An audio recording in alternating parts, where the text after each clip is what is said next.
The sea had pulled itself back from the shingle like a reluctant lover at dawn, leaving the stones damp and shining where the last wave had laid them out smooth. Davos Seaworth stood with his boots among the pale shells, watching the tide breathe and measuring his own in-breath against it, as if the water might teach him patience. The gulls were awake and impatient. One stepped sideways on its narrow pink feet near his left boot, cocked its head, and found nothing in him worth a peck. Far out, beyond the fringe of white, the morning lifted in sheets of dull pewter, and the walls of Storm's End turned the first faint color of iron in a hearth being asked to glow. "Smells like a bargain," Salladhor Saan said beside him, wrapping his furred collar closer to his throat and looking not at the sea but at the camps that spilled across the fields like rugs unrolled by squabbling brothers. The Tyrell greens spread in silken squares, bright as summer's last laugh. Renly's standards were everywhere. A golden stag, prancing, eager, crowned. Stannis's half was tighter, darker, taut as a ship's deck under 7 days of storm. "Or a quarrel pretending to be one," Salladhor went on, smiling in the way that always made Davos check his purse. "Which will it be?" "Whichever the king decides," Davos said, and the word king had the weight of an anchor when it left his mouth. He remembered it as a word you said about Robert with affection or awe, even when cursing. With Stannis, it was a thing hammered into shape by law and duty, and he could feel the hammer in his tongue. "You would make a poor merchant, Capitaine," Salladhor said. "A man must know the price before he praises the wares." "The price is the realm," Davos said. He looked up to the battlements again and saw the pennons slack at this early hour. Wind would come by noon. Words would rise with it. Behind him the tents of Stannis Baratheon stood at attention as neatly as any rank of men, guy lines square, stakes driven as if they held down a siege tower instead of canvas. Outsized order in a world that preferred to spread. That was Stannis. A grim carefulness that filled the seams and leaks left by men with laughter too ready at their lips. Davos had lived through too many gales to scorn carefulness. He had also learned to bless good weather when it came, and the green sea of Renly's camp had the sheen of good weather, banners that wanted to dance, horns that wanted to sound not for duty but delight. There was meat over there, Davos knew, and women in velvet, and 1,000 bright helms like orchard fruit. All that brightness, and yet 1,000 men would die for it as quickly as for bread. He rubbed at the place where his finger ended blunt. He had learned to count by what was missing. The king's tent was awake before the sun. Men moved like purposeful shadows, and the stew kettle breathed out a thin, meaty sigh. Davos followed the path that had been tamped hard over the past days, nodding to the few faces he knew by name and the many more he knew by habit and blade. He paused only once, at the tent near the king's that always ran warm and smelled faintly of cinnamon and smoke. A red banner tangled on its pole as if reluctant to fly. It was early, but Melisandre had never needed sleep like other mortal creatures, and she stood outside as if she had been waiting for his eyes to find her. Sometimes he thought she could see his thoughts lifting before they formed like steam in cold air, and that made him draw them tight. "You will speak with him again," she said, and the way she said him made it clear there was only one him in the world. "And you will remind him of the cost of mercy." "I will remind him of ships and chains and wildfire," Davos answered almost too quickly. Her eyes widened a measure and then accepted that answer with the small bow she gave to practical men who did not understand that flames could eat what wood could not. She moved closer, her red silk whispering. It was not lewdness with her. It was a kind of motion that made lesser cloth seem like rags. "Mercy has a sweet face, and we are taught to love sweet faces. They come in green and gold and bear peaches. Did your king tell you of the peach?" "He told me of many things," Davos said. He thought of the taste of a sun-ripe peach on the deck of a Lyseni trader, a boy's mouth caught by sugar while he forgot to mind the wind. "He told me of a brother who offered fruit when he should have offered fealty." "Fealty is bitter," Melisandre said. "That is why it is worth the swallowing. He will be tempted, Onion Knight. The easy road, the smile, the place where his loneliness is fed with love rather than truth. Remind him. The night is already moving in the alleys of that city, and in the halls. She tilted her head toward King's Landing as if she could see the streets through canvas. The boy king nurses his cruelties like pups. The queen mother nurses hers like adders. The dwarf hand builds chains to catch the sea. And in the great September the candles are lit to the wrong god, and the poor give their hunger to air. The sea will not be caught, Davos said with sailor's piety. Everything that is not fire can be caught, she answered softly, unless it turns to ash before the net is thrown. He left her with as much grace as he could muster, and the cool air felt honest on his face. He did not trust her, but there were mornings when he almost envied what certainty must feel like.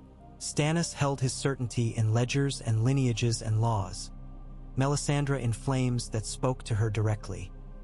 Davos had his in the way a rope bit the palm and the way a hull creaked its strain and the smell of salt as a squall came out of nowhere. It was enough. Inside the king's tent, maps lay like tamed beasts, edges weighted by cups and short knives and the king's fist.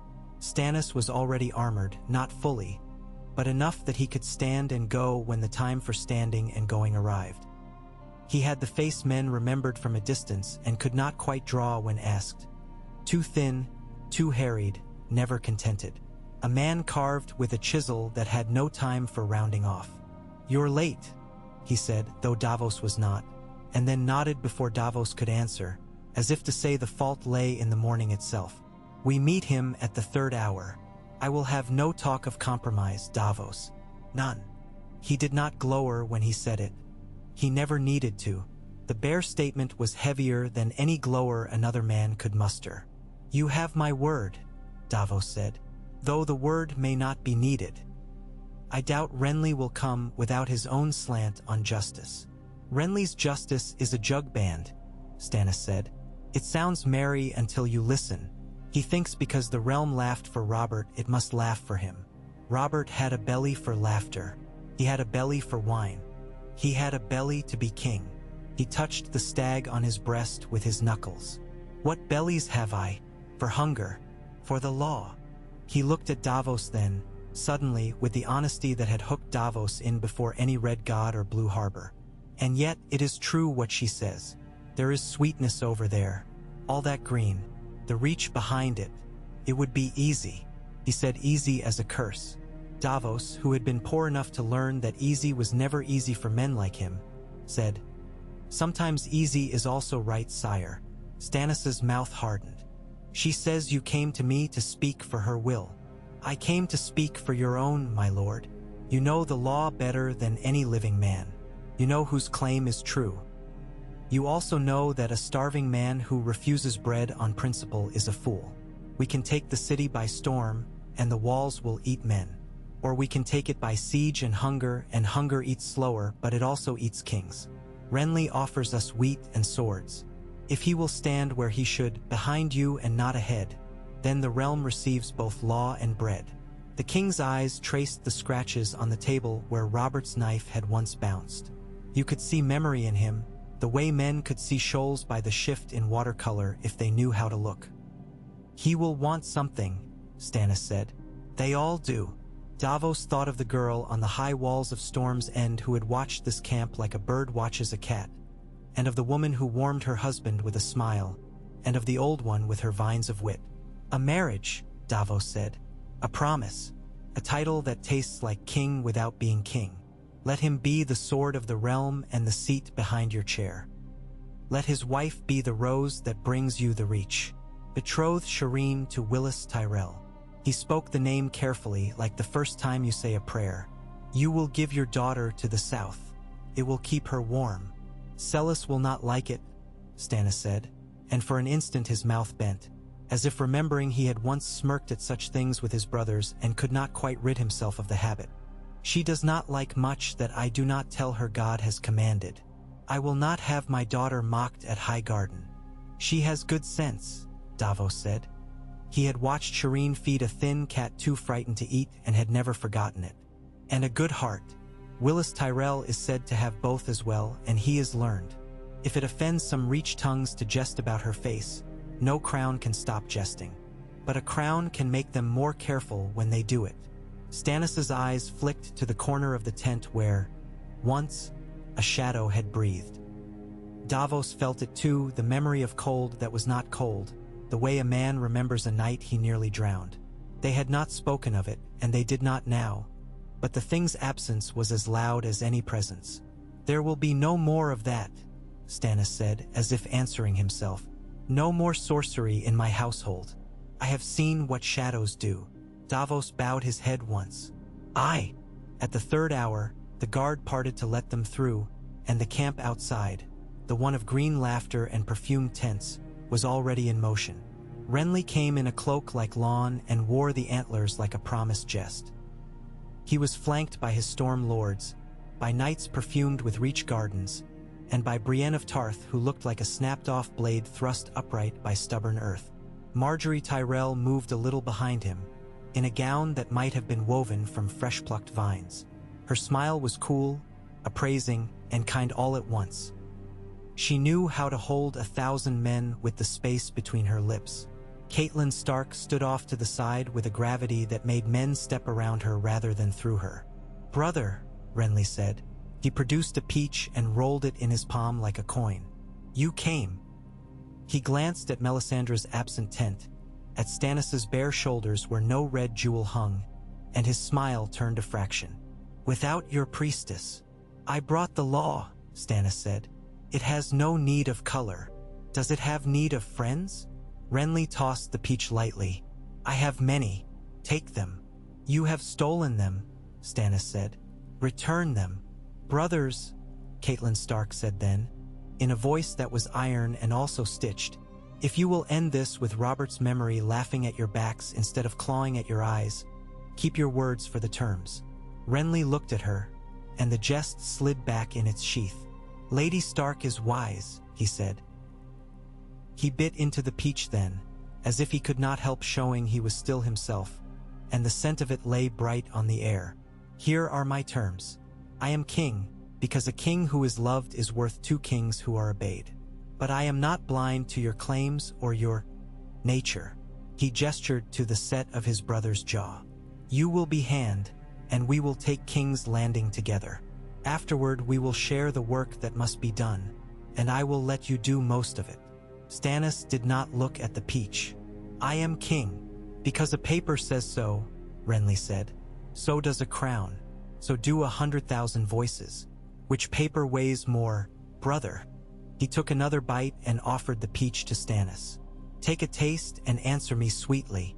Davos held his breath the way a man holds his breath when he sees a wave break and knows the shore is strange here and the undertow cunning. He watched Stannis's eyes move once, slowly over the green, over the gathered lords, over Marjorie's perfect stillness and Loras Tyrell's dangerous ease. He watched them return to Renly's face and then drop to the fruit. "I am king," Stannis said again, but something in the way he said it had softened, as a blade softens when you've warmed it to work the steel. "And a king is a servant of the law, not its master. The law names me. I will not break it because love makes a man's work easier." "I offer you not love alone," Renly said. "I offer the reach. I offer the granaries and the green boys who dream themselves into knights and then wake with bruises and want more, because bruises are better than hunger. I offer the banners that will make every gate warder in King's Landing piss himself and every baker cheer." "And what do you want?" Stannis asked. He did not say it as men do who expect the world will pay them in jewelry. He said it as a scribe would ask for ink. There was no malice in it and no charity, only necessity. Renly's smile thinned to something that might have been sincerity. He looked past Stannis to the sea, as if he too understood tides. "I want to stand beside you and not behind you," he said. "I will not pretend to be a lesser man than I am. If you must be king, then give me the sword that makes kingship real. Make me the hand that holds the realm while you count its fingers." "You would be hand," Stannis said, and for the first time since dawn there was time in his voice for consideration. "The hand serves at the king's pleasure. He is dismissed at the king's pleasure." "A hand should be dismissed for cause," Catelyn Stark said, and both brothers glanced at her, surprised and, Davos thought, relieved to have a mother near to tell them what decent men already know. And cause should be plain. Marjorie Tyrell, who had listened like a woman who did not need to speak to be heard, moved a half-step closer. "My Lord Stannis," she said, and her voice had the flowering of the reach in it without any of the cloy. "You would not go hungry with us, and there is more than bread. My brother Willis has learned to love books when horses would no longer carry him. He would make a good lord to stand beside a good lady. If you have a daughter who must be married, she would be cherished in high garden, and her children would have vines to climb." Her eyes flickered, only flickered, toward Celis' distant ashes of a smile, toward the corners where hard mouths gathered, toward Melisandre's noose of red that was not present but was remembered. "And the faith would have its place, as it has always had." Stannis' mouth pressed flat. "I will not put aside my wife," he said, "nor will I pretend another faith is mine while kneeling to mine in the dark. But the realm must be fed and mended. I will not burn gods in their own houses." He let out a breath like a man stepping into cold. "Shireen will be betrothed to Willis Tyrell when the city is taken and order restored. Renly Baratheon will serve as hand of the king. The Tyrell armies will march at my command and their coffers open to the realm's needs. Mace Tyrell is warden of the south by the crown's grace as he was by the last king's. Loras Tyrell," he said, each name a nail, "will take white and serve in the Kingsguard when the boy on the throne is cast down and a true Kingsguard established again. And there will be no sorcery in my camp. None." Renly stared at him for a long moment, as if surprised to find the bargain harder and sweeter than he had planned. He glanced at Marjorie, her lashes lowered and raised, a bird taking and dropping a seed. In that single motion Davos read a council exchanged and 100 roads accepted or closed. Renly tossed the peach aside. It thumped dully in the grass and lay spilling itself out. He held out his hand. "Brother," he said, and when their hands met, it was as if the camps behind them breathed out together, a long sigh that flattened the dew. Brienne did not smile. Davos thought she had a night's dread of easy things. Loras's mouth did smile, but there was iron in it. Catelyn Stark's shoulders loosened, and for a moment her face showed the mother who had laughed in a different winter. Marjorie's fingers laced lightly and then uncurled, as if she had been holding a ribbon taut and could let it go. Later there were words to tidy words. Mace Tyrell came like a hawk with bells on, loud, important, and convinced of his hunting. Olenna Redwine sat and unmended everything that did not fit, then mended it properly with a tongue that could so. Celis Florent's mouth drew thinner than a blade. She spoke of vows and godliness and the scorn of sinners, and Stannis listened with the patience of a man having a splinter removed. Melisandre stood in the shade and watched the smoke from the cook fires, and no one asked her for counsel, which was counsel in itself. In the afternoon, Davos walked through Renly's quarter and heard the sound of 1,000 men discovering they would not be allowed to win glory by killing other men who wore similar stags. Some were disappointed, more were relieved. The smiths set to shoeing horses.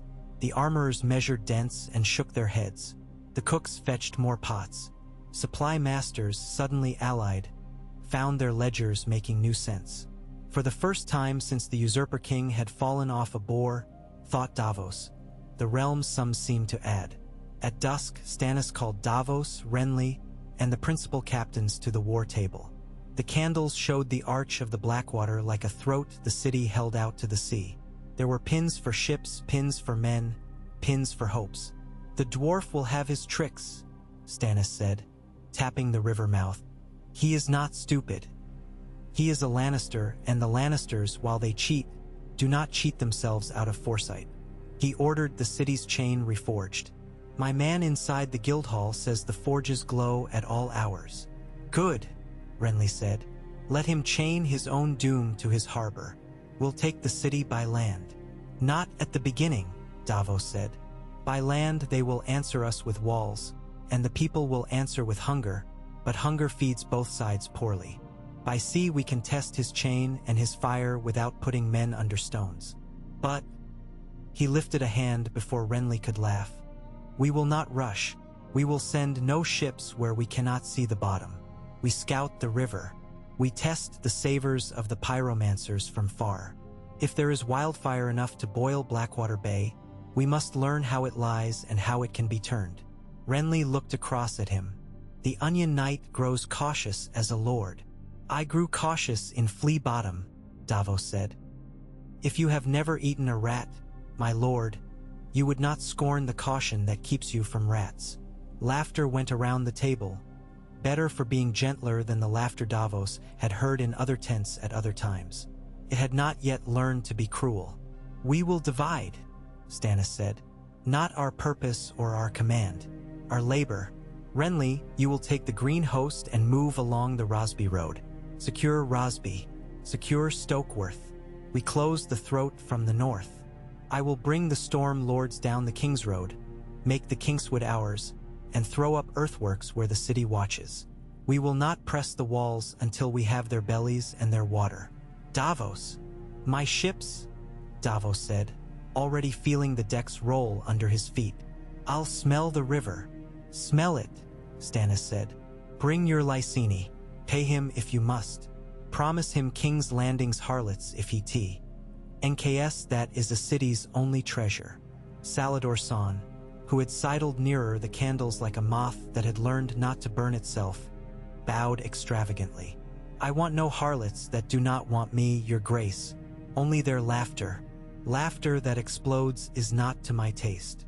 It explodes, Davos said. If Haleen has had his way, it explodes beautifully. Oh, Salladhor said. He stopped smiling just long enough to show he knew he was alive. The next morning, the host unrolled. It was like watching a tapestry reverse itself. The green shading away to the north, the dark pressing down through the fringe of trees, the pennons drawing lines on the air that could be read from the city walls. Renly rode at the head of his cavalry, Brienne heavy and sure at his right, Loras brilliant enough to dazzle at his left. Men cheered him because cheering him was breathing. Stannis watched him go without moving his mouth. When it was time, he swung into his saddle with less grace and more purpose. Davos walked down to the water with Salladhor Saan and took a boat out to where his oared ships waited like dogs that wanted to fetch. The oars dipped. The bay accepted them with a quiet that felt like a friend's hand. They moved in a shallow arc, keeping the city at a distance where its cries could not reach. Men on the walls watched them as men in markets watch prices. Sometimes a horn blew, sometimes a banner jerked. Often nothing was said. The city had grown used to watching armies. It had not yet learned how to watch an alliance. Look, Salladhor said, and Davos followed his finger. At the mouth of the river, where the water narrowed and shifted color in the way it does over a shoal, the darkness was wrong. A shadow lay against the tide that had no reason and did not move with the current. Davos narrowed his eyes until salt stung. Thick iron roped underwater, too straight for nature and too heavy for weed. A chain's ponderous drag on the sea's skin. They have it rigged, Davos said. Not high, enough to catch a hull if the water lifts. They'll raise it on the ebb and drop it on the flood. Clever dwarf. Clever, Salladhor agreed. But he has to raise it in time and he has to want to. We can make him want to at a time that is not his. Davos thought of fires that spread on oil. Or we can make him raise it once too often and clog his own river. If we could jam it. If we could, Salladhor murmured. He tapped the side of the boat. We test. We send 2 goat boats with old timbers and no men. We see if the sea eats them or the city does. And we build screens and rafts to carry fire away rather than toward. He sighed. So much work, for so little plunder. For a city, Davos said. For a city, Salladhor agreed. He looked at Davos from under his lashes. You are fond of cities, Capitaine? I am fond of children who eat, Davos said. His face warmed as if the sun were nearer. And the law. Both noble tastes, Salladhor said. Neither very filling at table. In the city, the word came before the certainty, as it always does. A baker told his cousin the Reach and the Stormlands had somehow decided not to kill one another. The cousin told a hedge septon who told a boy he thought clever. The boy told a gold cloak who told another, and by the time it reached the Tower of the Hand it had acquired 8 details and lost 12 that mattered. Tyrion Lannister, who had taught himself that rumors were often more useful when you counted what fell off them, read the kernel and kept the chaff too, just in case. The raven that mattered came at noon with the Tyrell seal and a sentence that cut the city's air like a knife. He read it twice, then he laughed, short and without whine. "Is this truly from Highgarden?" Bronn asked, slouched like a cat near the window. "Near enough," Tyrion said. He flicked the parchment. "The rose has found a new trellis to climb. They will not be at the Blackwater to save us from the man on the bay, because they will be marching with him." "Bad," Bronn said. "Oh, very," Tyrion said. He rolled the parchment again.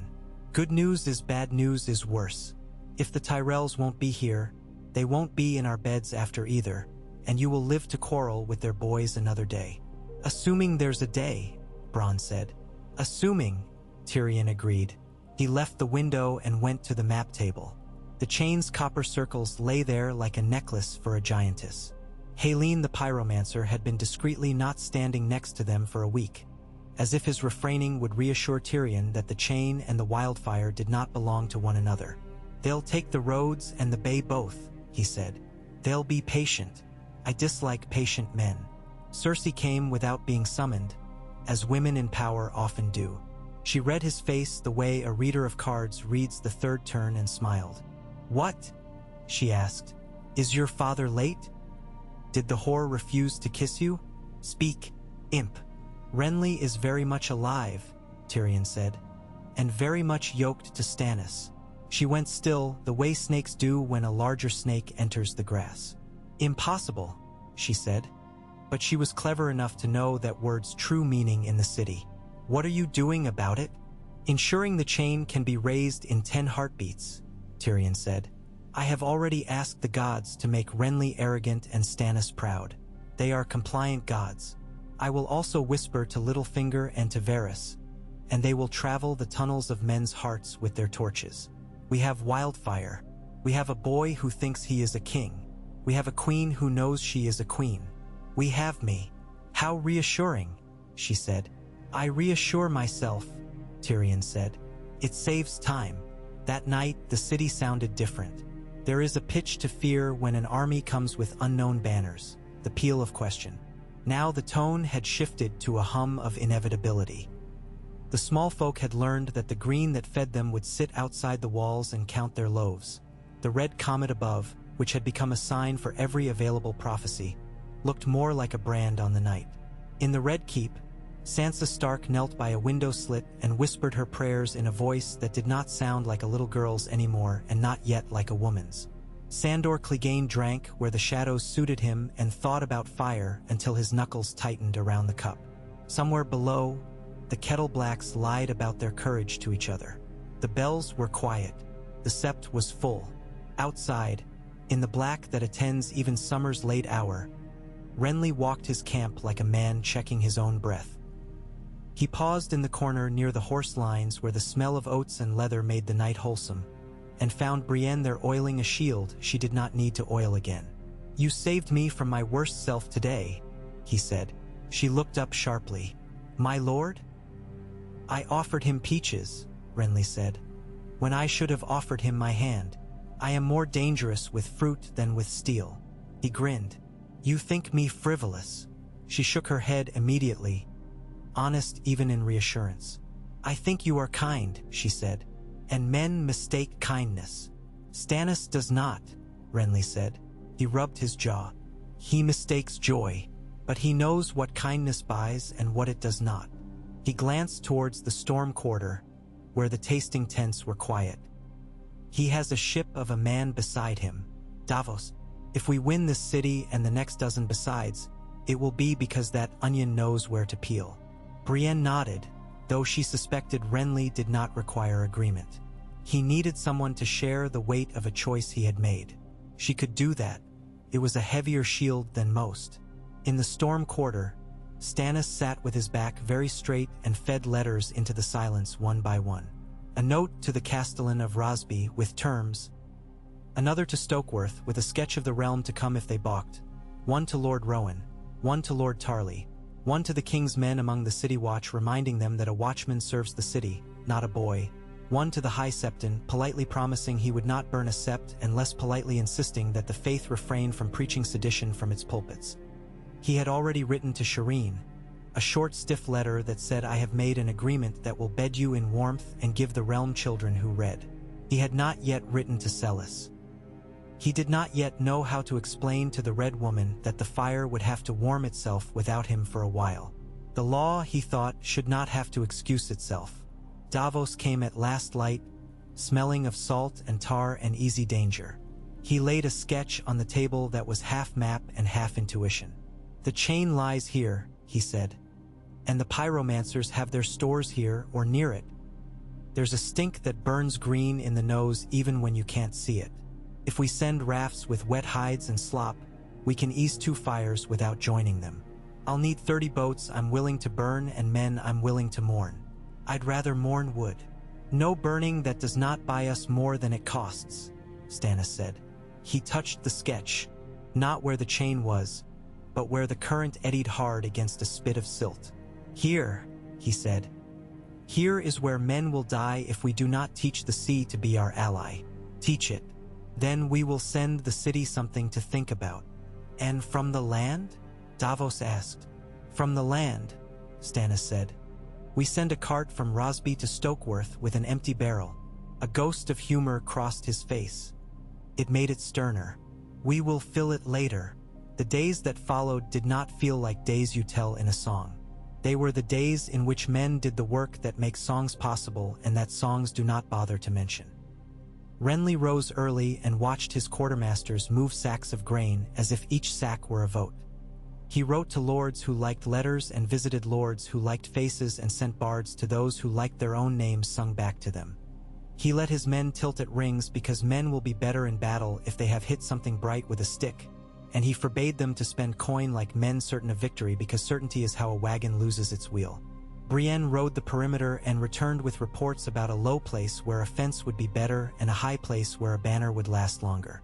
Loras trained a company of young men to fight as if their beauty depended on it. Marjorie walked among the cooks and the laundresses and the carters and learned more of the army in an afternoon than some lords do in a year. In the Storm Quarter, Stannis put men to felling trees and others to planting sharpened stakes. He placed archers where the wind would be worst for their arrows and then moved them 3 spans to where it would be better in the wind they did not yet have. He sent riders to the Kingswood with orders to return with nothing but routs and to leave the deer, and they returned with routs and 2 deer because they were men and not plans. He signed orders until his hand cramped and did not complain that it did so. He did not smile when the smiths showed him a new head for a ram that would not shatter at the first caress of stone. He did not frown when Melisandre stood at the edge of his tent and watched the ink dry. He did not have time for either. Davos launched his goat boats one by one in the dark hours before dawn when the river has fewer eyes. He watched the first drift toward the place where the darkness was wrong. When the water shifted and took the craft's nose, the hull caught briefly as if an invisible hand had patted it down, and then it spun aside and floated, snagged by a line that did not lead to any bank. A hiss preceded the fire.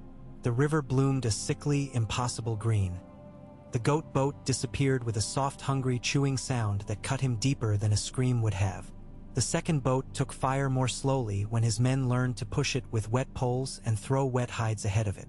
The third slid in a little closer and then came away, sodden and singed but alive. "Good," Salladhor said, and then winced at his own word. "Not bad. It tells us they are watchful," Davos said, "and that they do not have enough green to waste it on everything we send them. They will husband it. We must make their husbands jealous and stupid." Salladhor laughed then, honestly. "You speak my language." In the city, Tyrion tested his own chain. The men hauling on the great capstans groaned like a chorus. The links rose from water slick with the city's refuse and something else, something chemical that no one named if they could help it. The chain came up a span and then another and then stopped, argued, resented, and in the end obeyed. "Good," Tyrion said. His voice did not carry relief in it, only instruction. "Down." He visited Haleen and let the man talk until his tongue forgot the half-truth it had been allowed and told the rest. He walked with Varys and listened to perfume drift from the Master of Whisperers like a promise of a better world. He received a polite note from the High Septon suggesting prayer and sent an impolite gift in return, a barrel of wheat with a note that said feed them and then we will discuss heaven. He visited Joffrey and spoke to the boy as if he were not dangerous and a fool, because speaking to dangerous fools as if they are not is how you lead them to believe they came up with plans that will not kill you. He visited Cersei and did not let her see that what frightened him most was not fire or steel, but how quiet the people had grown in their hunger. When the first earthwork appeared on the south side like a new piece of landscape the city had not authorized, men gathered on the wall to jeer because jeering is what men do when their hands have nothing else to hold. When the second and third rose with straight sides and a crown for archers, the jeering lost its words and became sound. When Renly took Rosby without breaking more than a single man's wrist and Stokeworth sent out a representative who was all apology and pockets, the city began to understand that their horizon had changed. Catelyn Stark stood on a rise and watched both hosts breathe. She had not planned to be midwife to a union like this, and she could not be sure the child would not be born with teeth. She thought of her son far to the north, a king because the south had made one too many kings. She thought of the girls she could not reach and the husband she would not see again. Yet as the wind came down off the walls bearing faint, sharp scents from inside, urine, smoke, vinegar, she breathed them and thought, if they do not burn it, if they do not starve it, there will be less to rebuild. Perhaps, just perhaps, she had learned to plant hope like winter wheat and not expect to see the green in her own season. At the end of the week, Renly returned to the southern camp with his riders, spattered and smiling, and Stannis accepted his report with the precise number of nods it deserved. They walked together, not brothers exactly, but something that knew how to walk in step. Men noticed and took their own steps to match. Brienne walked 4 paces behind and 3 to the right, and her eyes did not leave the walls. They will make a sortie somewhere, Renly said. The dwarf knows how to sting. If he tries it on your side, he will bring men through the Kingswood. If he tries it on mine, he will need to find courage in the hay. He has brawn, Stannis said. The courage of a man who prefers to live. It is not a small courage. And the hound, Renly added. A courage that does not like fire. That may be useful. They paused at the map table again. Davos had added soundings and notes about the river's temper. A scribe had cleanly copied letters that had dirted themselves on the road. The city sat like a stalled beast and breathed heavily out the nose. 2 weeks, Stannis said. Renly looked at him sidelong. To what? Not a storm, Stannis said. A demonstration. We show them the river burns only when it burns for us. We set a tower on the mudflats and raise a stag that will be the first thing they see when they open their eyes each morning. And we open a hole somewhere that is not a gate. Lancel's cousin owes me a favor, Renly said idly. He moved a pin. He drinks. He likes debt more than sobriety. Stannis's nostrils flared. No. If we open a gate, we open it by strength or by fear of hunger, not by a whore's whisper. Renly, to his credit, laughed. There is no fear of hunger like one whispered by a whore, he said, but he let the pin remain. The night after, Melisandre came to Davos where he sat apart with his charts, rolling his shoulders the way sailors do when a deck has not been under them long enough. She did not seem to disturb the air as she moved. It parted for her and then forgot to close. You are making a siege that will be remembered in song, she said, and he did not know if she mocked him. I am making a siege that will keep boys from dying, he said. Boys always die, she answered. It is the shape of the world. Only who they die for changes. You have traded a quick fire for a slow hunger. The Lord you serve prefers hunger that changes the shape of the world to fires that change the shapes of shadows. I approve. You disapprove of much, Davos said wearily. I disapprove of lies, she said. And he felt anger prick because he had never lied to her, and she lied in every word she said without saying a single false thing. I approve of victory. The flames show me the boy king safe behind a man who is not a man. Her eyes were very black for an instant.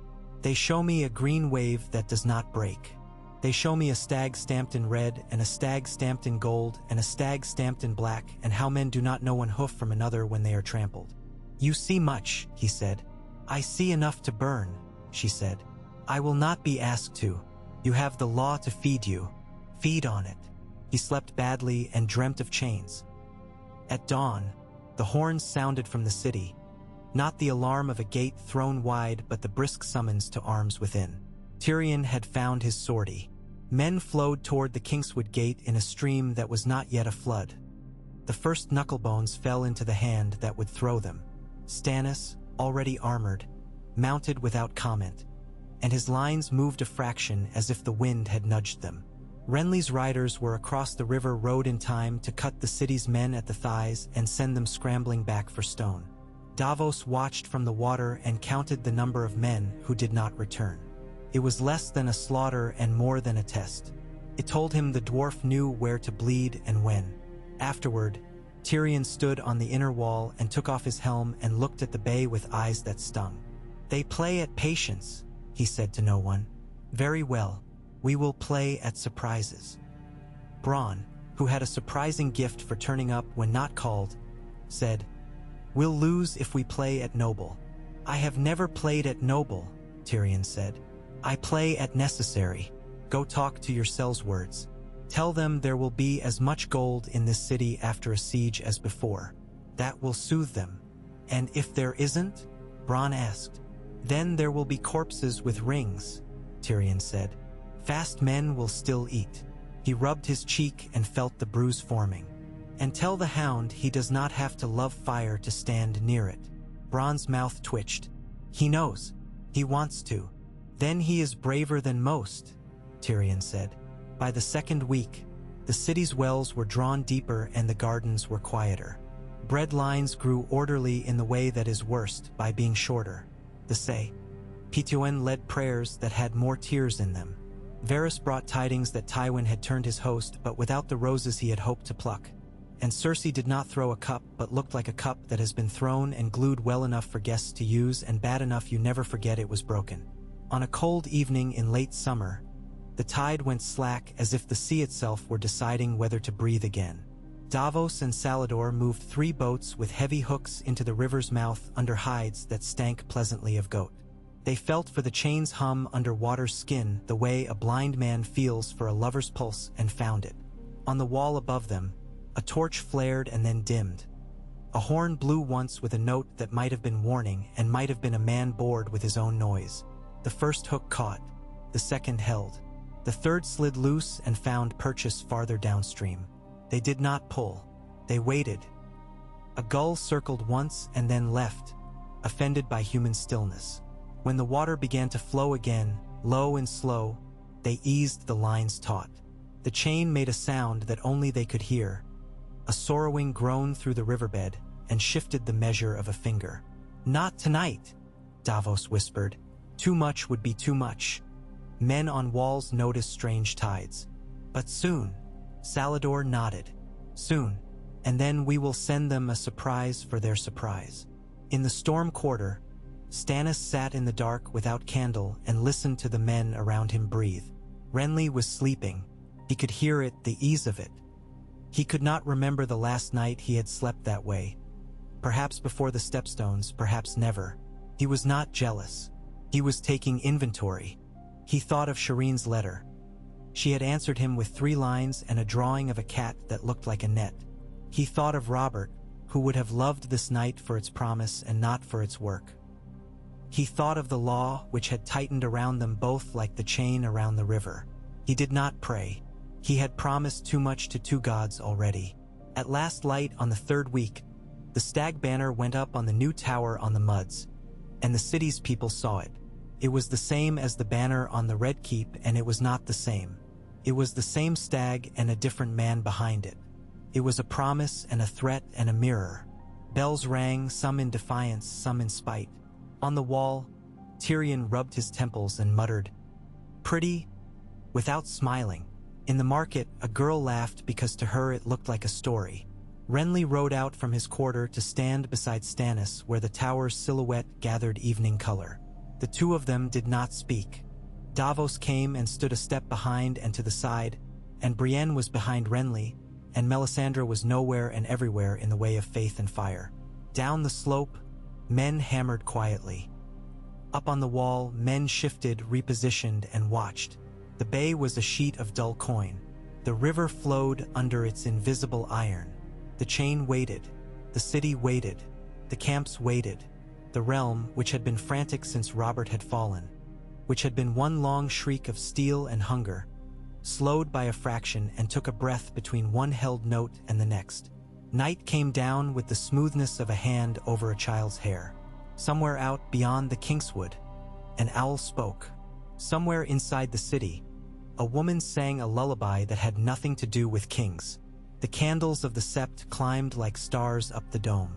And on the mudflats a new tower, ugly as a tooth and stubborn as a molar, stood with a stag that did not move, a thing for eyes to think about while men decided whether the world would turn with law or with love or with fire.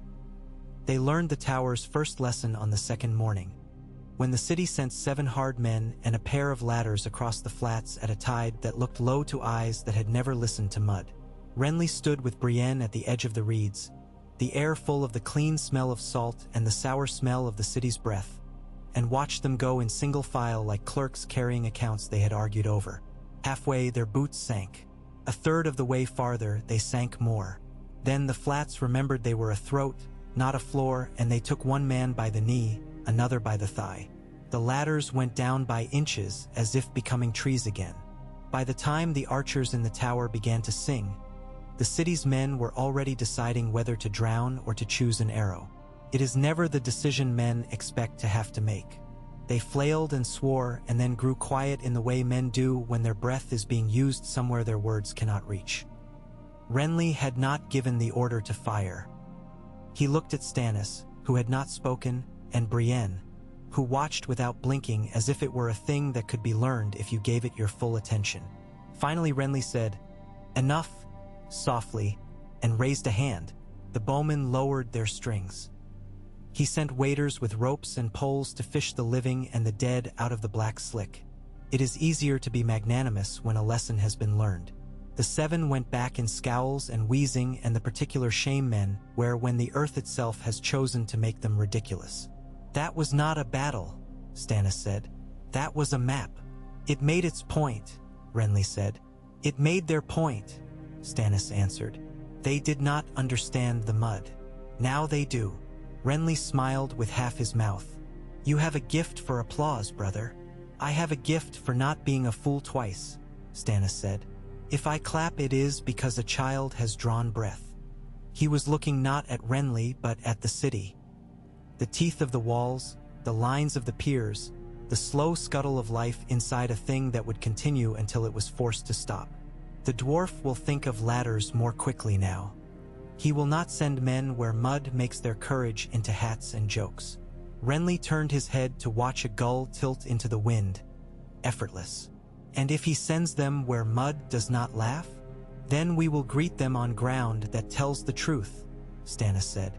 At noon, bells called men to bread in Renly's camp and to prayer in the city. The smell rose from both locations. Wheat and yeast over low coals, and incense with a sour curve because the oil was bad and no one would say so. Marjorie walked among barrels, counting aloud with a ledger girl from Tumbleton who had the gift of remembering tally marks as if they were children's names. "When we are done," she said to the girl as if talking to herself, "we will take what is left and leave a note on the door of every bakehouse we pass that south and west are open roads. No torch will touch their lintels if I can help it." "Your Grace," the girl said, catching herself in coloring, because Marjorie had not made a habit of correcting women who had finally learned to say "Your Grace" to someone who might do something about their cupboards. "And what about the sept?" "We will give the sept loaves exactly as if it were a mother with 6 mouths," Marjorie said. "No fewer." "No more.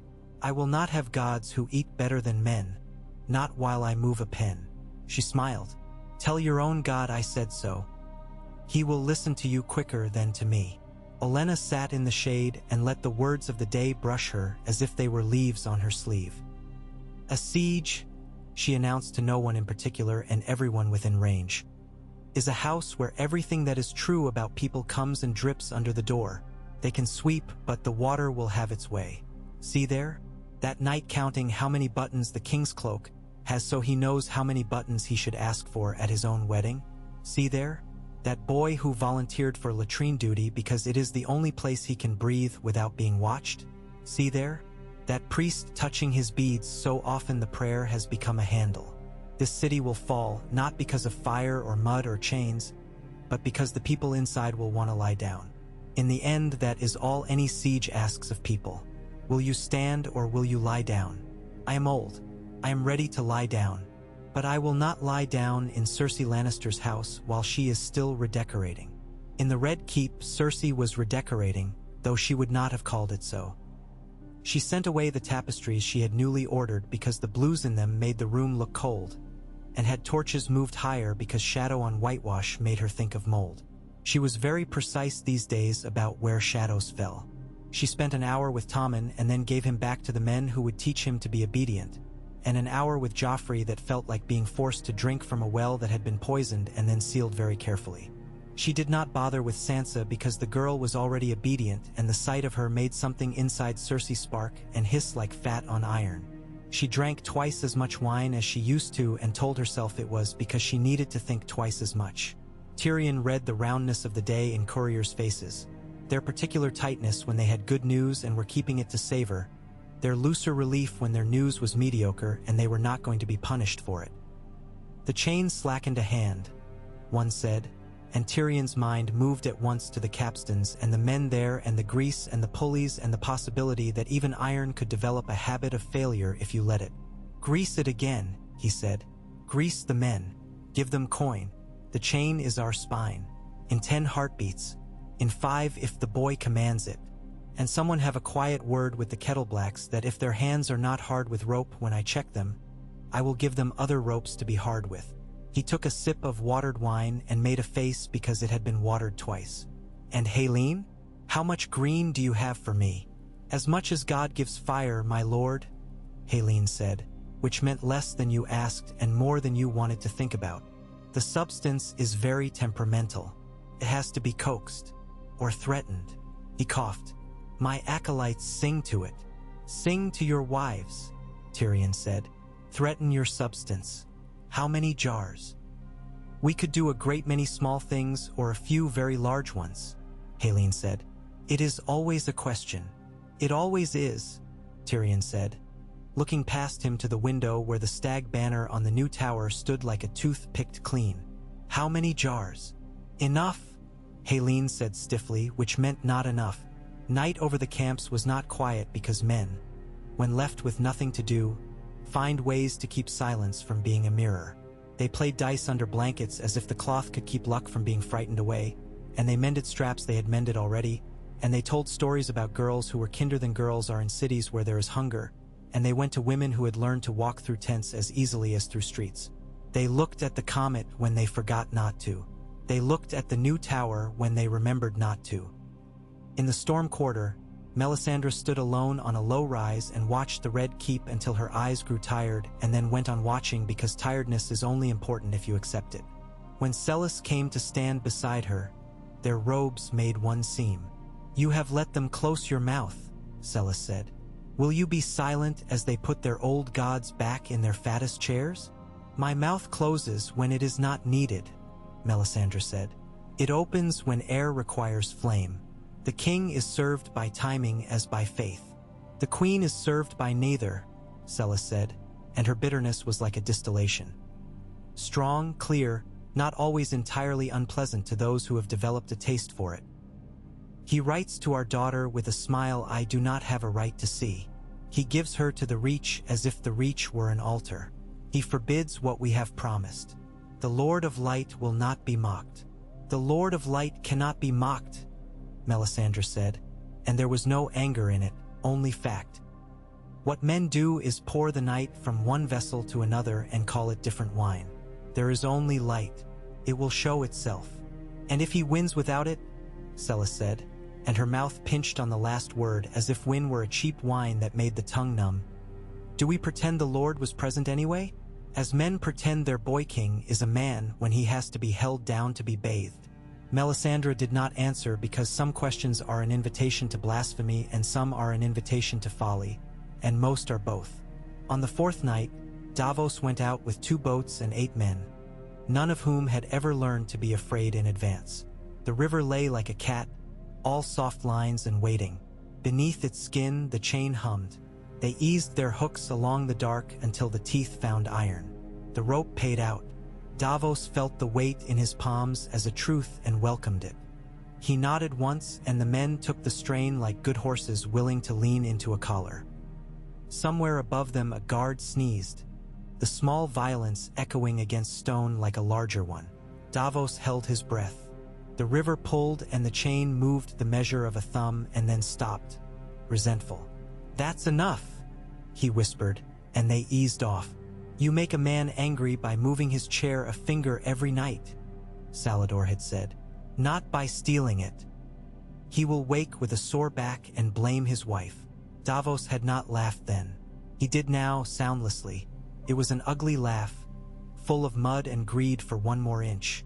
On the wall, Sandor Clegane walked his round with steps that hit stone too hard for stealth and were careful anyway.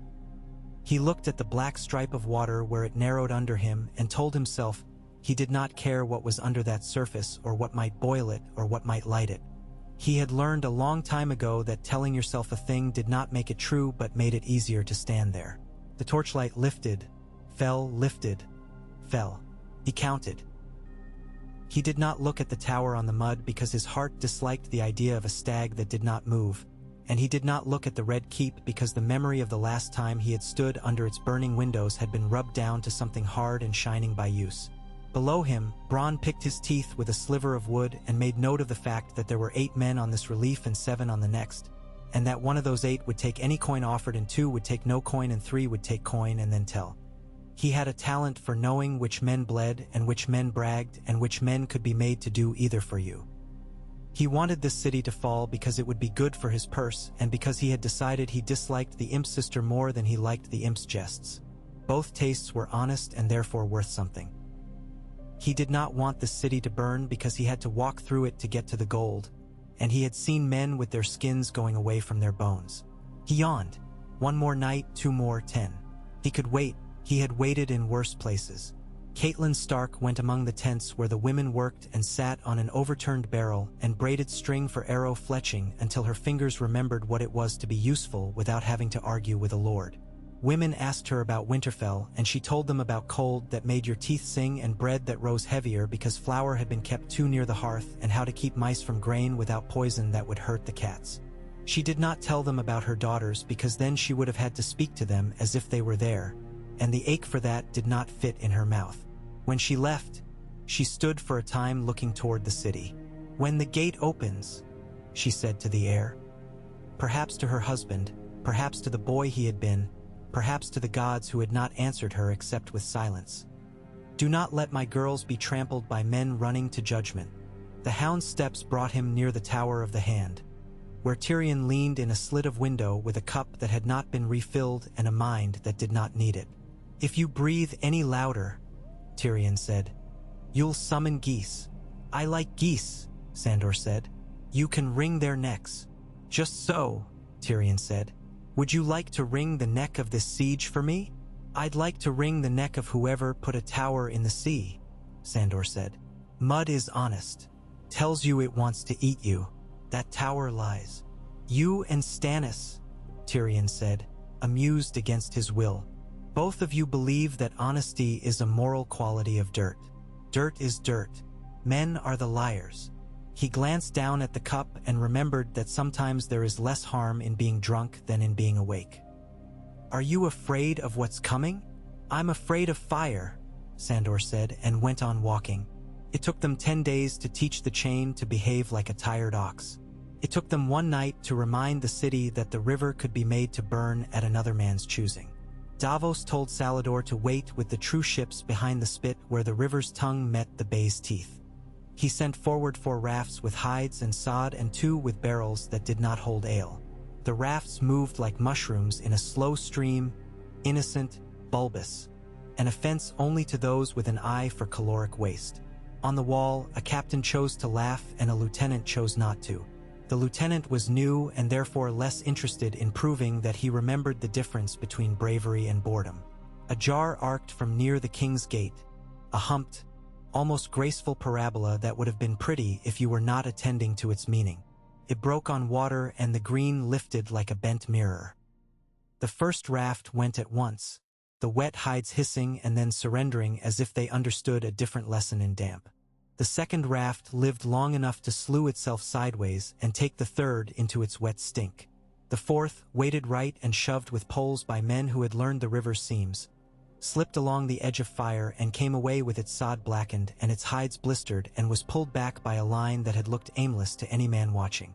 While the fire licked itself and the wall crews hauled and cursed and passed jars that had grown heavier for the fear in men's wrists, Davos put 3 small boats under the chain and tightened the strain a little more and wedged a timber so that the chain would have to argue with it at the very moment when men above wanted less argument from iron. When the green died down, the river had moved. Not much. Enough that the capstan crew later would swear the chain was sulking. All the men on the wall swore at goathide and peasants. Davos went back to his tent and slept the kind of sleep sailors take. Fast, mean, grateful. A day later, Renly sent a herald under a white flag who asked to speak to the commander of the city watch. He had a face that made men want to give him precisely what he asked for. He spoke for 2 hours with words that were not recorded because no one there had the habit of writing down conversation when it seemed pleasant.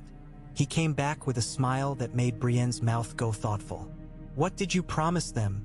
she asked, when she had overtaken him at the edge of the horses.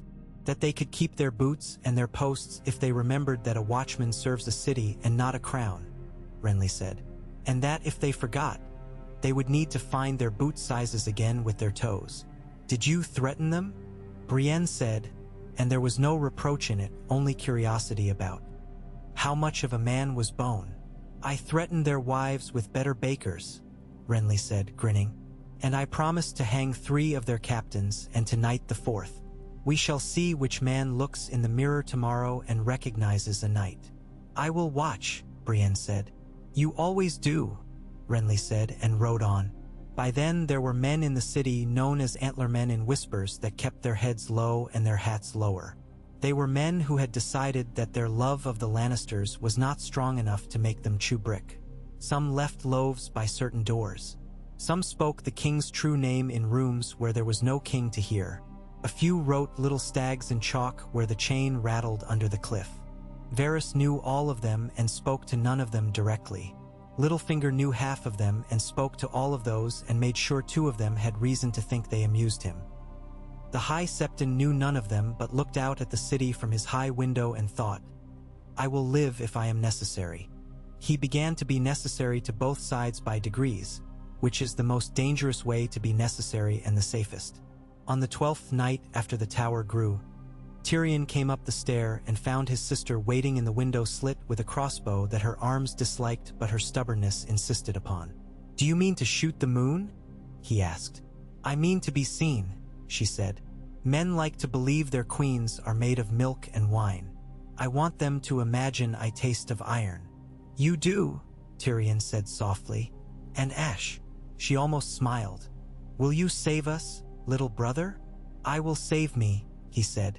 "If I can do it while saving the city, it will make a better song." "Songs are for whores," she said, and he bowed as if she had paid him a compliment because in a way she had. That same night, the city tried a sortie again, wiser, harder, quicker. They came by the Rosby Road, thinking Renly's men liked their beds soft and their boots slower. Brienne met them with a line that bent and did not break. A kettleblack came up against her and learned that his last name was not a shield when the first was Osmond and the second was bought. He swung at her helm with a grunt like a pig at trough and found that she did not respond to the same music as men who like to be watched. She put him down with a turn of her body that made him feel his own weight. She did not kill him. She took his sword and gave it to a boy next to her who had never owned one, and the boy looked at it as if it were a girl's hand at a harvest dance. Later, under torchlight, a messenger from the city came out and claimed the body with a purse because even in siege some decencies are observed, and Brienne felt something unclench in her chest that had felt too much like contempt. On the water, Davos sent a single empty hulk into the river's mouth, its belly full of stones and its mast wrapped in hemp. 2 men in the boat let it drift until it took the chain and settled on it like an old cat on a warm line. The chain complained. The capstan men sweated and swore because suddenly it was as if they were hauling a house. Davos sent them a gift then, a raft with 2 barrels of pig fat that began to weep when near heat and sheeted when it touched iron. Helene's apprentices tried to burn the fat and learned that it smoked without catching with the ease they craved.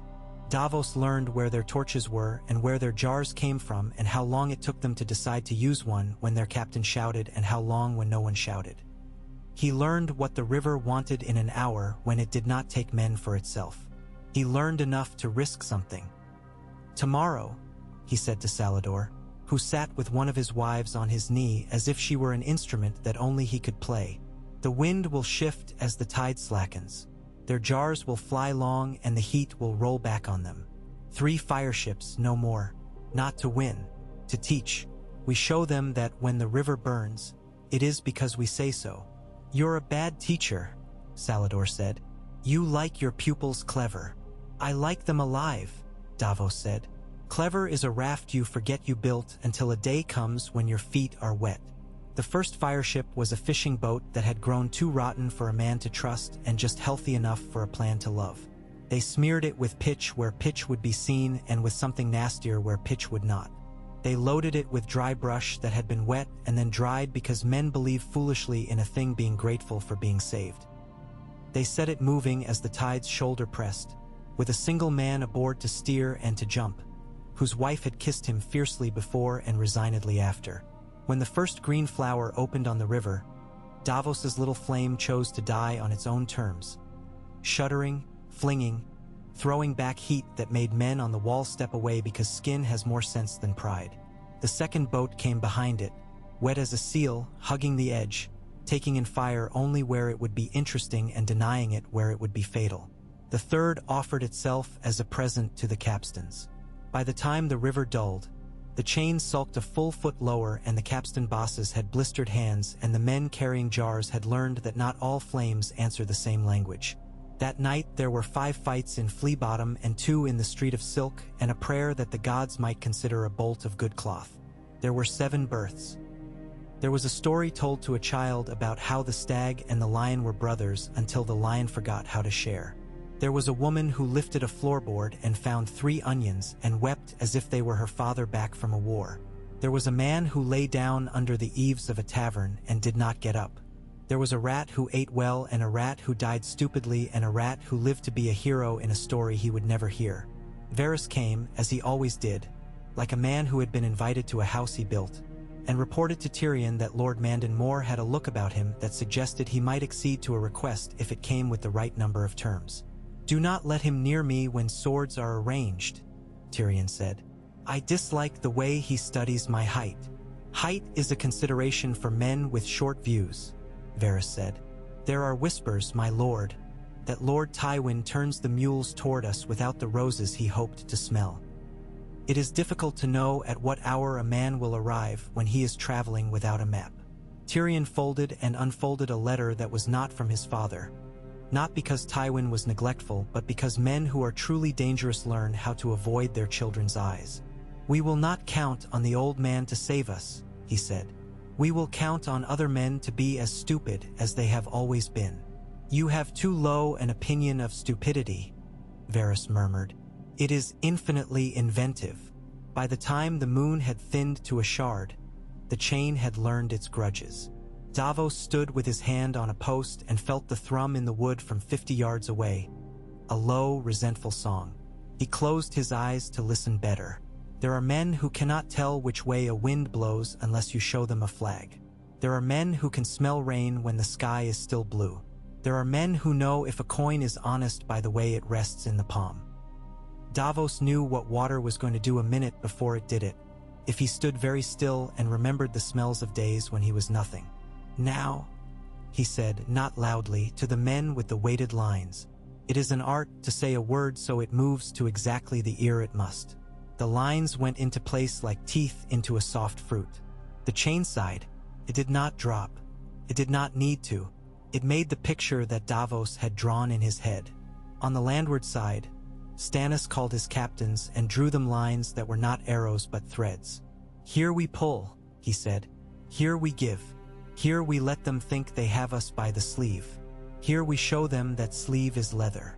He pointed to a low place along the Kingsroad approach. "Renly, your riders will not charge where songs prefer.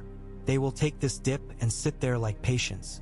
And when the city sends men to sting, they will be stung and return to sting again. It will be a rhythm.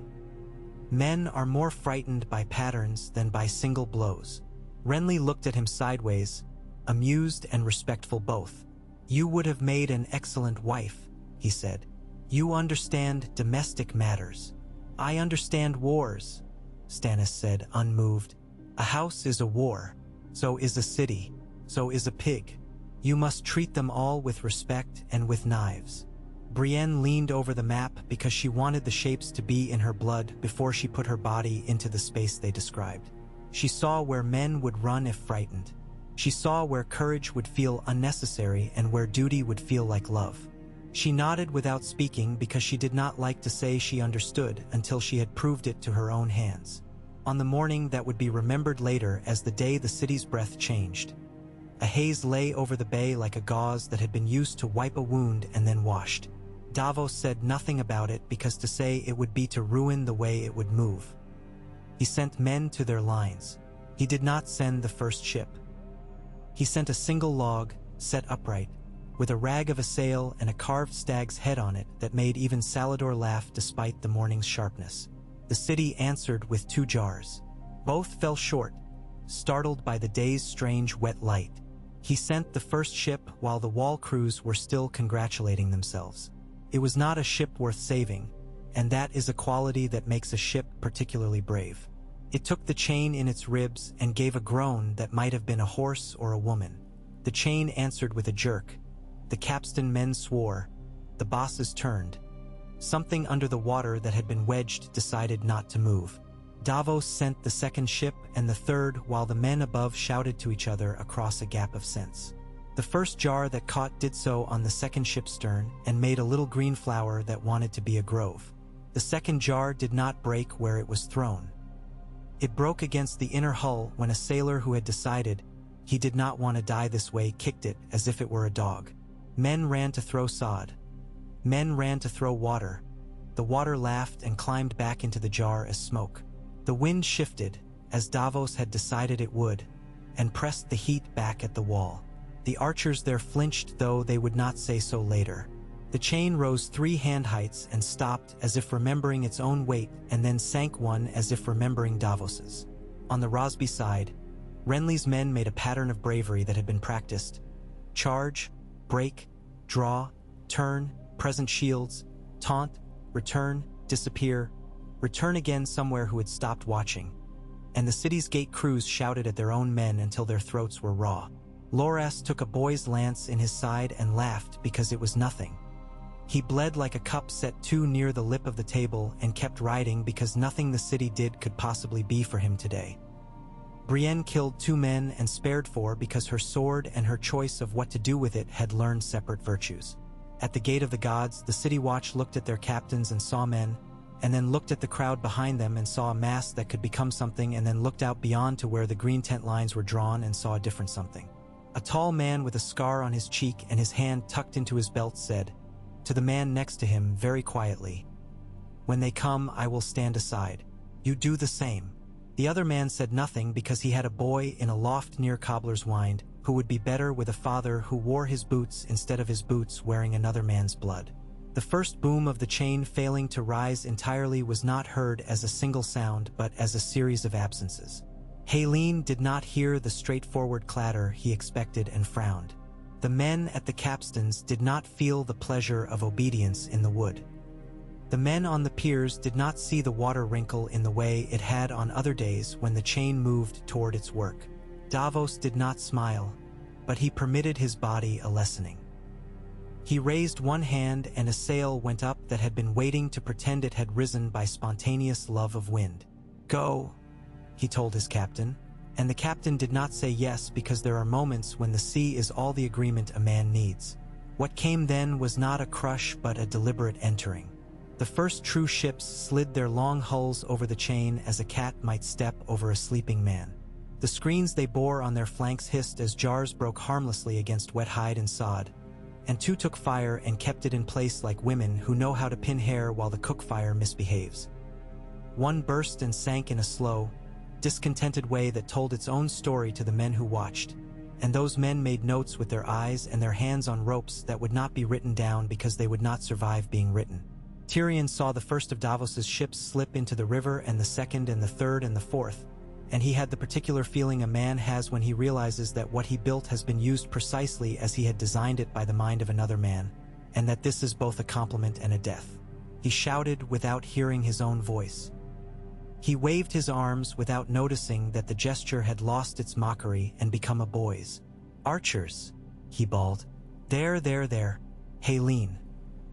He stopped himself because calling for magic is still calling, and he had taught himself, painfully, that calling is how men drown. Send no fire unless it buys us time. Sandor's horse stamped under him as the fire chased its edge. He felt it. Not the heat, exactly, but the sense of a thing becoming unaffectionate toward the air. He thought of his brother's hand and then stopped himself because that is not a thought you feed when fire is near. He took men he trusted because he had seen them run toward knives and not away from cups, and went to where the barge had made itself a decision against the wall piers. He cut lines. He hauled. He swore like a priest doing penance. He did not look at the green because he had learned to see it without looking. Something exploded somewhere near enough for his horse to back and show white. He put a hand on the animal's neck and the animal shivered and obeyed because sometimes men and horses decide together to be loyal to the stupidest parts of themselves. In the storm quarter, Stannis heard the change in the sound from the water and said, "Now." And men went where he had put them to go because there comes a point in any campaign when instruction is a kind of prayer. Siege towers that had been hidden behind temporary screens rolled forward, their wheels greased with something that smelled like lamb fat and something else stranger. Rams, with heads that had been blessed by no priest, were shouldered by men who had been told to think of nothing but walking. Archers lifted with emotion that had been drilled into them like a name. Renly's riders, having taught the gate their song, broke away at the end of a phrase and went suddenly hard left to where the curtain wall leaned into a low place that an older mason had warned a younger about a generation ago. And the younger had nodded and never told his own apprentices, and now the habit of not telling had become a breach a man could ride a horse through if he had the will to break his leg and the faith that the man behind him would ride over him without apology.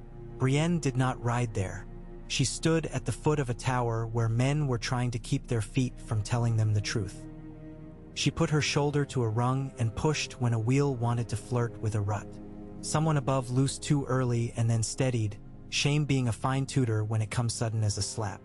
She took a bolt in her vambrace that went in an inch and stung as if a bee had decided to carry iron that day. She did not look at it. A man fell from the top and she did not look at him either because her eyes were needed for where the wheel would pretend to slip. When she did look up, it was to see Renly's banner lift on the far side of the field where no banner had any business being yet, and she swore in the language of Tarth sailors, which is more elegant than you would think.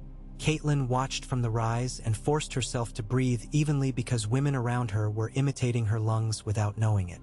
"Hush," she said, and did not know if she was speaking to them or to herself or to the part of the day that wanted to run. Hush and wait. She had learned this at bedsides when men wanted to tell stories and children wanted to get up and death wanted to attend before the midwife. The skill translated. The belly of the earth under her feet felt full. It would deliver what it would deliver. Then there would be blood to wash away and a child to name whether you loved it or not. What would be remembered as the first breach was not a heroic scaling or a sorcerer's trick.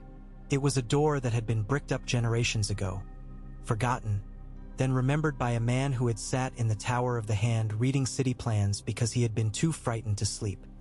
He had mentioned it to a spider who had mentioned it to a whisper who had mentioned it to a rat who had taken a crumb of bread into its hole and shown a boy that there was air. Varys did not open the door. He did not need to. He made sure the men who could open it would be there at a time when the men who could close it were busy burning green things and lifting chains and shouting at rams. When the old bricks were pried from their mortar with the proper combination of impatience and reverence, what lay beyond smelled like feet and the river and rot. Men went into it because men will go anywhere if you tell them it is away from where they stand. Tyrion learned of it not because he was told, but because he felt the air move cold along a corridor that had not known a draft since Aegon had coughed in it. He went toward it, not away, because if you go away from the cold in a siege you arrive at a fire, and he preferred his dangers straight. He drew a sword that had been made for someone else and tried to hold it like the man that blade had expected. His hand cramped and he adjusted. He saw the first of Stannis' men come through like food out of a sausage and stabbed the second, because there are moments when even little men must be their own size in steel. The third stabbed back and found the mail under Tyrion's coat. The fourth slipped in the blood, the third made and fell with his teeth on a step and did not get up because he had been a farmer before he had been a soldier, and farmers are not used to stairs. Sandor came on that scene with his sword out and his mood worse, and he did not like fighting in corridors or near cold drafts any more than he liked fire. But he liked men from the outside less, so the choice was easy. He made a quick, ugly work of it, and when he looked down his sword, he saw the imp standing like a piece of furniture that had decided to be useful. Their eyes met. They had never liked each other. They understood each other as a man does the neighbor's dog. "Go up," Sandor said. "They'll come from up." "I am up," Tyrion said, panting, and Sandor did not waste time explaining topography to a dwarf. Outside, Davos had his ships in the river in a way that was neither arrogant nor timid. He had lost two and been paid back by a wind that did precisely as it was asked, which is a favor the sea gives a man once a season if he has minded his manners, and never for long. He sent men to their anchors. He sent arrows where they would cost more than they required.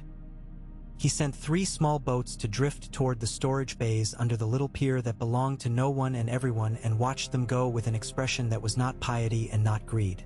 It was something between speculative and grateful. When the first of those bays blew outward with a cough like a large man clearing his throat, throwing a fan of ordinary orange fire across the planking, he knew that somewhere in the city a careful man had mislaid a careful jar and had not told anyone, because men who keep account of secrets do not like to think they can drop one. The gate of the gods had begun to be a conversation. Men inside it were speaking at once and not listening. Men outside it were saying the same sentence repeatedly and louder, and Wood in between was pointing out in its patient way that neither set of men was important in the end. It would break when pressure taught it what to do. The first hinge failed with an airy, surprised gasp. The second took longer because it had been better made by a man who had not seen why hinges should fail just because other hinges did. When it went, it did so with a respectable sigh, as if nodded to by other hinges long retired. The gate shuddered inward the width of a thumb. Renly's riders did not go through. They wheeled and presented bows. The city watch behind the gate did not open it, not yet, but 2 men took off their helmets and handed them to boys, and one of those boys ran and put the helmet on the head of a statue of a saint in a niche, and that was the sort of mistake that later becomes a story men tell when they want to pretend the gods were paying attention. In the Red Keep, Cersei took Tommen and went down into the storerooms with a cup that smelled like almonds and a decision that tasted like mercy. She held the cup and looked at the boy and did not give it to him. The Septa who was with them spoke once, and then not again, because Cersei's face had stopped being a face and had become a mask men put on when they are about to do something they will transform into a story. Sansa, on the other side of a door, thought of songs where women drank poison and became beautiful, and realized the song had never explained what happened to the children. She whispered a prayer to all the gods she had ever named and to the ones she had not, and found that the prayer was not for herself. It was for men outside. When the first of Stannis' men ran through the corridor Varys had arranged, he ran into a net. Not a material one, a place where air and men and fear had been woven to make a shape. Blades met him. He stumbled back, and those behind him pushed, and that moment, that little moment when a line of men has to decide whether to accept the crush or to be the man who shouts back, is what historians will later write about as if kings had designed it. They did not. Corey, son of a cooper from Evenfall Town, shouted back, and the men behind him set their feet and began to cut in a way that was less noble and more effective. the corridor filled with a meat smell that men will sometimes come to like if they have no other choice. Tyrion cut a man he did not dislike and thought, fleetingly, of Shay and of a bed where there had been no war, and discovered that the thought was too soft to bring into a room like this without killing it. At the pier, a jar dropped by a nervous apprentice shattered on stone. The green crawled up the leg of a man who had decided he was not afraid of anything. He screamed. Sandor heard it from where he fought and did not look. He did not need to. The scream lived in his body anyway and would later come into his dreams like a guest that never wipes his feet. He pushed forward again because that is what you do when the thing you fear announces itself. By midday, the field outside the walls had become a place where decisions had to be made faster than men liked to make them. Stannis sent more men to the rams and fewer to the ladders because the ladders were making widows and the rams were making noise that passed for progress. Renly sent fewer charges and more arrows because the horses were beginning to tire not in the legs but in the heads, and a tired horse is a disaster that looks like its opposite. Davos sent a runner, thin, barefoot, excellent, up to Stannis with a message that was 4 words and a smear of mud. Chain does not lift. Stannis read it and allowed himself 1 blink more than he needed. Renly read it and grinned and then looked serious because you must not grin in front of men who are paying for your jokes with blood. Inside, Tyrion sent a boy he trusted to tell the queen that if she went below it must be because she was frightened and not because she meant to be a heroine of a particular sort. He told Bronn that, if he saw Lord Mandon more, he should place a different man between them if possible.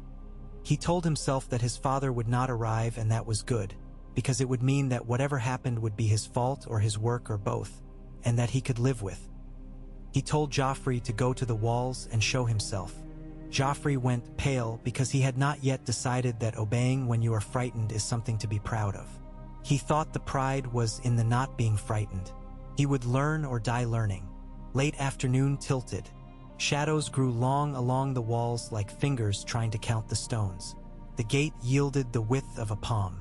The first man to try to push through with it open that much was turned into a lesson about patience for his friends by a spear from the dark inside. Brienne's tower kissed the wall and coughed men onto it in a spray of sweat and courage. She was not among them. She stayed below and watched and moved men into place and looked once toward where Renly rode and thought something half between a prayer and an oath, which is where her heart had learned to live. She saw Loras go toward the low breach with his banner high and frowned because it was not the time for beauty. She saw a small cluster of green shadows move high on the wall and knew, before her body knew, that jars were coming. She took 6 steps and shouted, and then the fire came, falling like rain that had decided to be remembered more than lived through. Men screamed because that is what men do when they become part of a lesson larger than their own bodies. Brienne pushed a boy flat and lay on him, shielding him with her bulk, and felt heat lick her hair and heard 2 ends of a rope snap and smelled something sweet and wrong and old. On the river, the last of Davos's first wave came through as the chain finally consented to rise 3 hands too late. It ground against the hull of a ship that had cost a small fortune and took a strip of wood the length of a woman's height, and the ship did not care. It slid on. Men on the wall swore, and some prayed, and more spat because spit is the easiest thing you can give a god who has not yet made himself useful. In the Red Keep, Cersei put down the cup and held Tommen hard enough that his breath rasped and then eased her grip because she had been a mother long enough to remember that children are not jugs. The Septa breathed again. Sansa cried without noise. A song formed in her head, not about queens or heroes, but about a woman who threw a cup against a wall and then cleaned it up before anyone saw. She did not know why that was the song that came. She sang it anyway, mouth closed, air thin. Twilight brought with it a quiet that was not peace. Men counted. Men put hands on their own bodies and were surprised to find them whole. Men discovered holes they had not noticed. Men looked at gates and at walls and at the river and at the Red Keep and at one another. Stannis stood with his gloved hands on the map as if he were holding the world still. Renly sat his horse like a man at a wake, watching for the moment when someone would begin to tell a very funny story because otherwise everyone would choke on grief. Davos wiped pitch from his fingers and looked at the city and did not think of kings or brothers or gods. He thought of ovens and children and barrels and held those thoughts as carefully as he would have a lamp on a deck he loved. They were not yet in the city. They were not yet out of it. They had their boots in the water and their hands on the stones and their eyes on the windows. The chain would not rise when shouted at. The rams had learned how to sing. The green did not own the river. Not today. The men inside had learned to listen to their fear. The men outside had learned to make theirs quiet.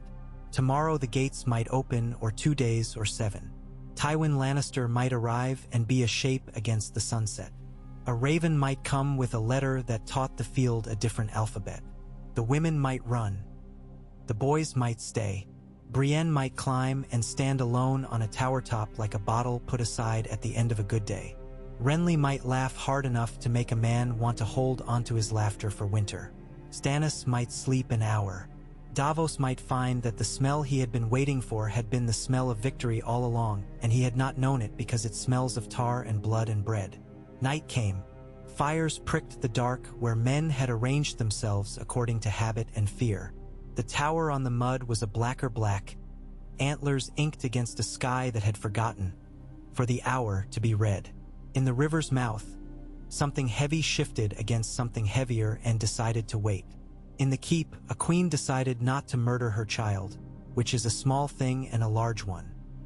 In a tent with a candle stub and an onion in a pocket, a knight who had been a smuggler thought of a girl with a cat and wrote her a letter he would not send because he could not find paper that felt right for it. When dawn came again, it came ugly. Siege downsdu. The light is a gray that sees its own breath.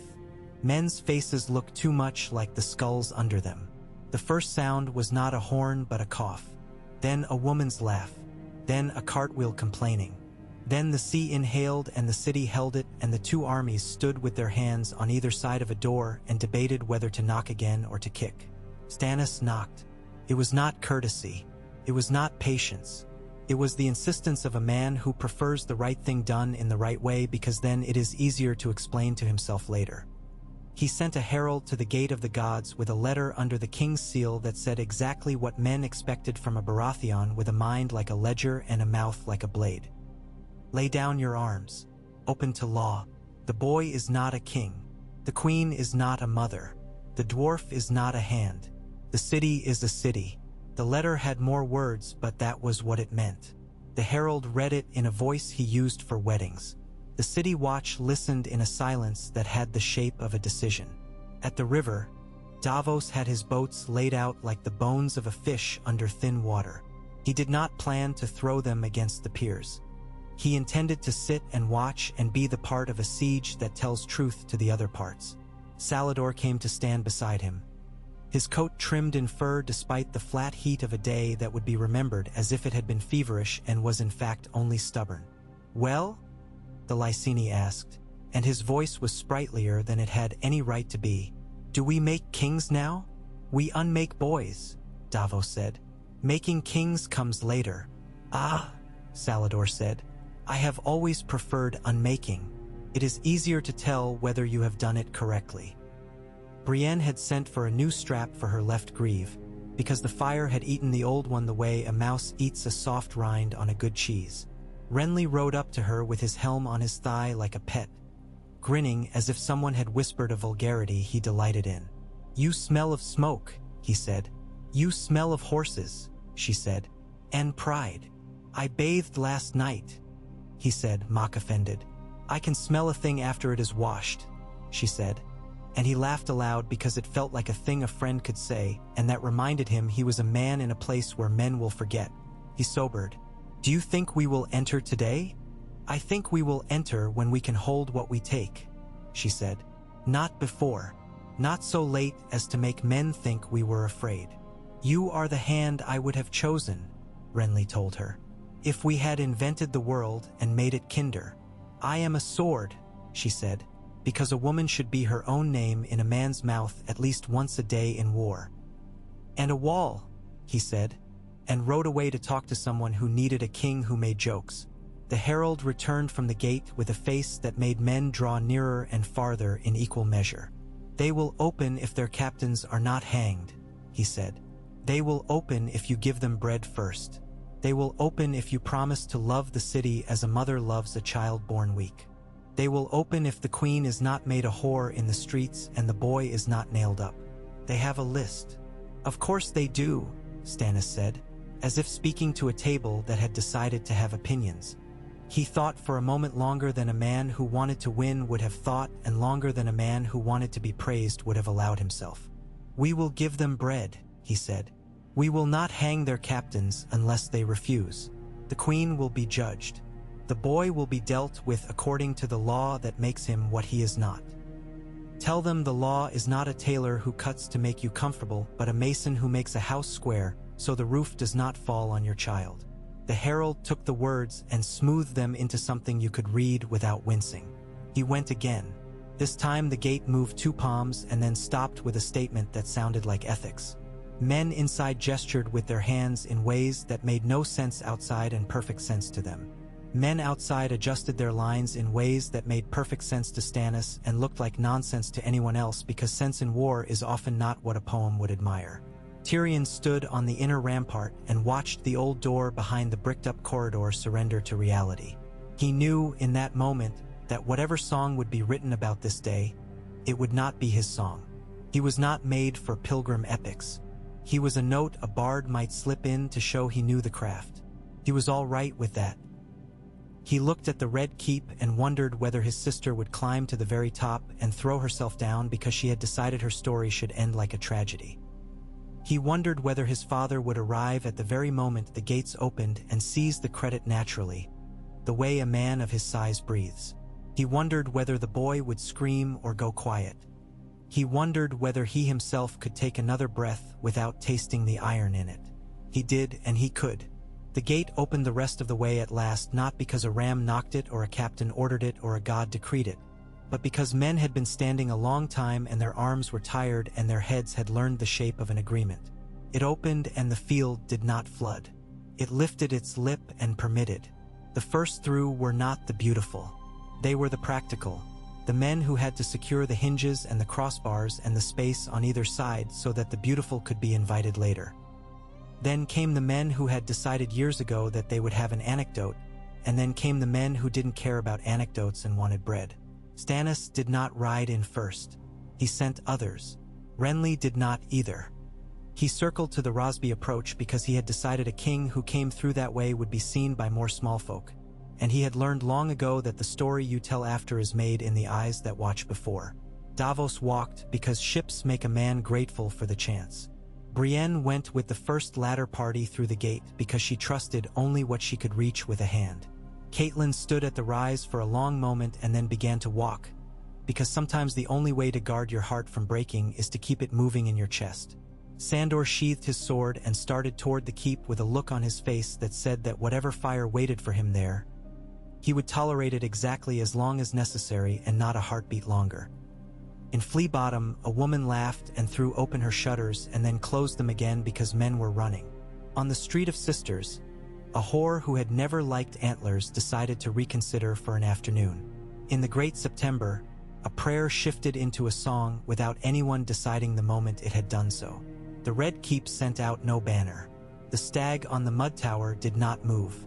The river made a noise against the chain that sounded, to Davos's ear, like the noise his youngest boy had made when a tooth came through, a kind of animal complaint at being asked to be part of a world that wanted him to bite. The courtyard inside the Gate of the Gods filled and emptied and filled again. Orders ran like water downhill and settled in pools where men had the gift of hearing them and making them sensible. There were 2 fights, quick, untidy, meaningful to the men who died in them and forgettable to history. There was a boy who stared at Brienne as she moved past and then walked into a wall because he had not learned to see the person in the armor. There was a gold cloak who handed his baton to a man in a stag brooch and said, "I have 3 sons." And the man nodded because that sentence, in such a place, is both request and confession and law. The Red Keep held. It would not hold long. Inside it, Cersei stood before a mirror and took a pin from her hair and put it back and took it again because it is very hard, at the end of a reign, to decide which gesture will remain in the memory of people who hated you. Joffrey shouted and tried to find someone to obey him. Tommen cried and then stopped because he was old enough to see that sometimes crying does not move the world and only makes more salt on your lips. Sansa waited. She had become good at that, even if it made her heart angry later. Tyrion walked toward the keep shorter and taller at once. Varys smiled without showing his teeth. Littlefinger adjusted a glove. Haleen counted jars. At the foot of Aegon's high hill, Stannis Baratheon dismounted and stood for a moment in the place where his law would shortly meet a woman who had learned to bend it. He looked up and down the slope and closed his eyes and opened them again. He did not pray. He set his mouth in the way it would be carved on coins if there were enough silver to waste and said, to no one and to everyone, "Now we do the hard thing." Renly came up beside him then, dust in his hair and sweat on his lip and laughter still available if a man offered him the right word. "And none of the fun," he said. Stannis did not correct him. For once, it was not necessary. They went up together, the storm and the summer, the law and the laugh, the king and the hand that would be beside him and not behind. Behind them came Davos with his honest nose and Brienne with her honest sword and Catelyn with her honest fear and the thousands with their thousands of minds that would, for an hour, be made into one thing. The gates of the city were open, but the story was not finished. Beyond the Red Keep walls were children and women and men with knives and men with words and men with jars and men with songs. Far beyond. The walls were Tywin Lannister and ravens and snows to come and islands stirred by krakens and deserts stirred by snakes. The tower on the mud stood patient with its stag, and the chain lay crooked in the river with the memory of things that had dragged at it and been taught manners. The slow, ugly light of siege had given birth to the uglier brightness of taking. It would be a day to remember. It would also be a day like any other day in a city. Bread, water, deaths. A new door found behind old bricks, a cup set down, a boy learning to stand aside, a woman picking a pin from her hair. The Red Keep's postern door opened a hand's width because someone inside thought to look out before men outside thought to look in, and a single figure in white stepped into the slit of light as into a fable. Brienne saw him before anyone else because she had trained her eye to notice the clean blade in a dirty room. She put her hand up where her helmet's brim would have shaded her if she had been another sort of knight and murmured a name. It was not a prayer and not a curse. It was a promise to herself and perhaps to the man in white and perhaps to the day Jaime.